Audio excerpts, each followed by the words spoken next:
नमस्कार दोस्तों, मैं डॉक्टर स्वप्निल सागर जैन निरामय होम्योपैथी के अपने इस YouTube चैनल पर आप सभी का बहुत बहुत स्वागत करता हूं। दोस्तों, आज मैं आपसे बात करने वाला हूं एक नोसोड के बारे में। अब जो लोग होम्योपैथिक मेडिसिनल सिस्टम के बारे में थोड़ा बहुत भी जानते हैं, वो ये जानते हैं कि होम्योपैथी में 7 अलग अलग किंगडम्स से मेडिसिन्स बनाई जाती हैं। उन्हीं में से एक होता है नोसोड किंगडम। अब जिस नोसोड के बारे में मैं आज आपसे बात करने वाला हूं, उसे कहा जाता है मेडोराइनम। तो होम्योपैथी में मेडोराइनम एक पॉलीक्रेस्ट मेडिसिन के रूप में काम करने वाली दवा होती है। जब भी मैं बात करता हूं पॉलीक्रेस्ट मेडिसिन की, उस समय मेरा कहने का मतलब होता है कि पॉलीक्रेस्ट मेडिसिन वे दवाएं होती हैं जिनका कि हम बहुत सारी बीमारियों में उपयोग कर सकते हैं।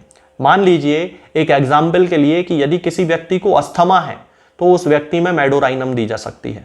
यदि किसी व्यक्ति को लीवर से रिलेटेड कोई प्रॉब्लम है तो उस व्यक्ति को मेडोराइनम दी जा सकती है। यदि किसी व्यक्ति को किडनी से रिलेटेड कोई प्रॉब्लम है तो उस व्यक्ति को मेडोराइनम दी जा सकती है। यदि किसी व्यक्ति को त्वचा संबंधी कोई रोग है तो उस व्यक्ति को मेडोराइनम दी जा सकती है।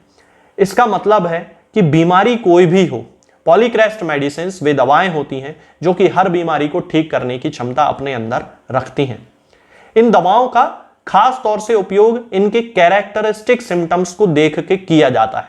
तो अब जब मैंने आपको बताया है कि मेडोराइनम बहुत सारी बीमारियों को ठीक कर सकती है, तो आज मैं इस वीडियो में आपको मेडोराइनम के उन कैरेक्टरिस्टिक सिम्टम्स के बारे में बताऊंगा जिनको देख के हम पता लगाते हैं कि क्या इस व्यक्ति को इस बीमारी की अवस्था में, चाहे वो अस्थमा हो, लीवर सिरोसिस हो, फैटी लिवर हो, किडनी की प्रॉब्लम हो, कोई भी बीमारी हो, क्या ये दवा मेडोराइनम दी जा सकती है। तो मैं आज उन्हीं कैरेक्टरिस्टिक सिम्टम्स के बारे में आपसे बात करूंगा। सबसे पहला जो कैरेक्टरिस्टिक सिम्टम है मेडोराइनम का, वो ये है कि कोई भी व्यक्ति जिसे कोई भी बीमारी हो गई हो, यदि उसकी बीमारी के लक्षण समुद्र तट के पास जाने पर या तो पूरी तरह खत्म हो जाते हैं या धीरे धीरे कम होने लगते हैं, तो ये कैरेक्टरिस्टिक सिम्टम होता है मेडोराइनम का।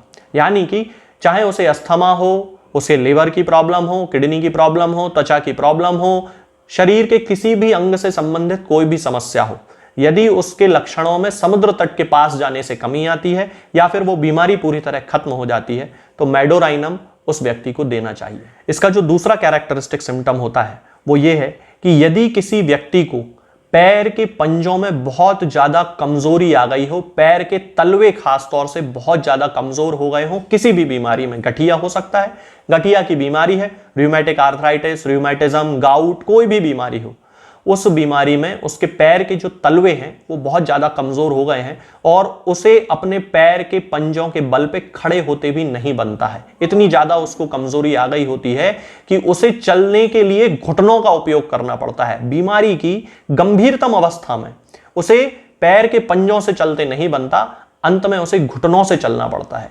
तब उस कंडीशन में हमें मेडोराइनम का उपयोग करना चाहिए। यदि किसी व्यक्ति में हम ये देखें कि उसके सोने की जो पोजीशन है, होम्योपैथी में सोने की पोजीशन भी बहुत इंपॉर्टेंट होती है मेडिसिन के सिलेक्शन में। मेडोराइनम के व्यक्ति की जो सोने की पोजीशन होगी वो अपने घुटनों को अपनी छाती के पास मोड़कर सोने की आदत होती है। यानी कि इसे जेनुपेक्टोरल पोजीशन कहते हैं कि जब व्यक्ति अपने घुटने अपने सीने के पास मोड़कर और पैरों को हाथ से दबाकर सोता है। उस कंडीशन में यह कैरेक्टरिस्टिक सिम्टम है कि इस व्यक्ति को मेडोराइनम दिया जाना चाहिए। इसके साथ में यदि किसी व्यक्ति की स्पाइन में, यानी कि रीढ़ की हड्डी में बहुत ज्यादा जलन पड़ने की शिकायत है, मेरे पास ऐसे बहुत सारे पेशेंट्स आते हैं जो कि किसी यौन रोग से पीड़ित होते हैं, सेक्सुअल बीमारी के पेशेंट होते हैं, और वो बताते हैं कि डॉक्टर साहब उनकी रीढ़ की हड्डी में बहुत ज्यादा जलन पड़ती है। इसके साथ में बहुत सारे ऐसे भी पेशेंट होते हैं जिन्हें कि गठिया की शिकायत होती है और उनकी जो गठिया की समस्या होती है वो रीढ़ की हड्डी में पड़ने वाली जलन के साथ एसोसिएटेड होती है। यानी कि उनके जो गठिया के सिम्टम्स हैं उनके साथ साथ उन्हें रीढ़ की हड्डी में भी बहुत ज्यादा जलन पड़ती है। तो ये जो रीढ़ की हड्डी में जलन है, यदि ये दूसरे सिम्टम्स के साथ पाया जाता है तो मेडोराइनम इसकी कैरेक्टरिस्टिक मेडिसिन होती है। हालांकि रीढ़ की हड्डी में जो जलन होती है वो पिक्रिक एसिड में भी पाई जाती है, लेकिन वहां पर व्यक्ति के शारीरिक और मानसिक लक्षण मेडोराइनम से बिल्कुल अलग होते हैं। इसके साथ में जिन लोगों के पैर के पंजों में बहुत ज्यादा जलन पड़ने की शिकायत होती है, बहुत सारी महिलाएं ऐसी होती हैं, खासतौर से मीनोपॉज के दौरान यह देखा जाता है, यानी कि 40-42 वर्ष की उम्र से लेके और 50-60 वर्ष की उम्र तक की वे महिलाएं जिनके की मासिक धर्म धीरे धीरे खत्म होने वाले होते हैं, जैसे कि मीनोपॉज कहा जाता है, उस दौरान ये देखा जाता है कि उनके शरीर में उन्हें भयानक रूप से गर्मी लगती है। मतलब बैठे बैठे उनके सिर से पसीना बहने लगता है और जब वो रात में सो रही होती हैं तो उन्हें उनके पैर के तलवों में बहुत ज्यादा जलन पड़ती है। कई महिलाएं तो ठंड के दिनों में पूरा शरीर ढक के सोएंगी, बहुत ज्यादा ठंड है, लेकिन पैर के पंजे उन्हें अपने कवर के बाहर निकालने पड़ते हैं, रजाई के बाहर निकालने पड़ते हैं, क्योंकि उनमें बहुत जलन पड़ रही होती है और उन्हें उस समय उस ठंड की जरूरत होती है ताकि उनकी जो जलन है वो कम की जा सके। तब मेडोराइनम उनकी कैरेक्टरिस्टिक मेडिसिन होती है। इसके साथ में यदि किसी व्यक्ति को रेस्टलेस लेग सिंड्रोम की शिकायत है, अब रेस्टलेस लेग सिंड्रोम क्या होता है? वो व्यक्ति जिन्हें बैठे बैठे या लेटे लेटे अपने पैर को लगातार हिलाते रहने की आदत होती है और ये पैर का हिलाना वो अनकॉन्शियसली करते हैं, यानी कि उन्हें पता नहीं है कि वो पैर हिला रहे हैं और कंटिन्यूअसली वो अपने पैर को झटका मारते रहते हैं, पैर को हिलाते रहते हैं। इस कंडीशन को रेस्टलेस लेग सिंड्रोम कहा जाता है, यानी कि वो अवस्था जिसमें कि उनका पैर बिल्कुल भी आराम नहीं करता है। उस कंडीशन में जिंकम मेटालिकम और मेडोराइनम दो कैरेक्टरिस्टिक मेडिसिन होती हैं जो किसी व्यक्ति की इस समस्या को ठीक करने के लिए उपयोग में लाई जाती हैं। अब मैं आपसे उस बीमारी के बारे में बात करता हूं जिसमें कि सबसे ज्यादा मेडोराइनम का उपयोग किया जाता है और वो बीमारी होती है गोनोरिया।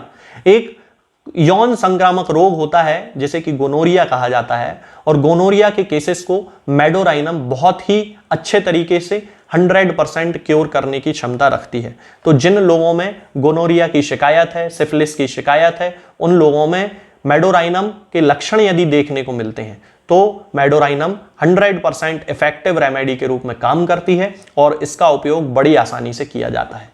अब यदि हम इस दवा की पोटेंसी की बात करते हैं कि हम किस तरह से इसकी पोटेंसी का उपयोग कर सकते हैं, तो ज्यादातर मेडोराइनम 200 पोटेंसी में 4 बूंद हफ्ते में एक बार पी जाती है, यानी कि 4 ड्रॉप्स वीकली का इसका डोज होता है। सामान्य कंडीशंस में डोज डॉक्टर अपनी समझ के अनुसार बदल भी सकता है। कई बार ऐसी कंडीशंस होती हैं जिनमें कि 200 पोटेंसी को दिन में 3-4 बार भी देना पड़ता है, 1 m पोटेंसी को भी 10-10 मिनट में रिपीट करना पड़ता है। वो कंडीशंस अलग होती हैं और उस समय डॉक्टर अपनी समझ के आधार पे इस चीज का निर्धारण करता है कि उसे व्यक्ति जो है उसे किस डोज को, किस पोटेंसी को किस मात्रा में देना है।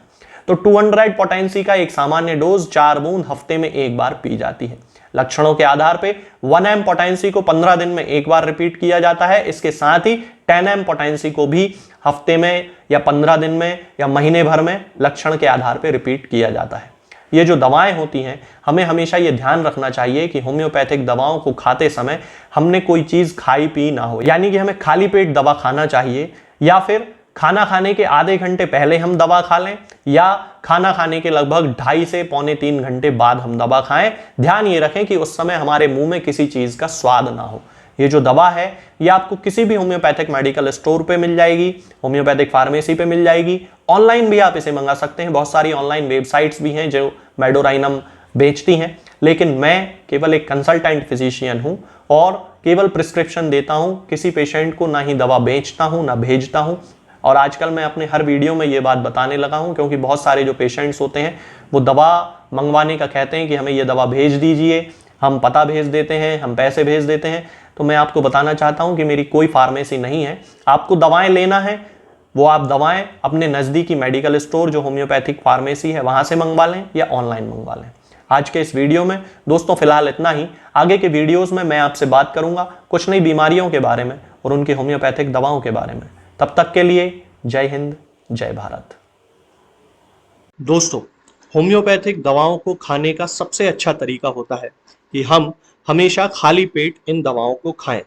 जिन दवाओं को दिन में केवल एक बार खाना है उन्हें सुबह खाली पेट खा लेना चाहिए, मुंह में अच्छे से कुल्ला करके, गार्गल्स करके मुंह को साफ कर लेना चाहिए और उसके बाद हमें होम्योपैथिक दवाई खा लेना चाहिए।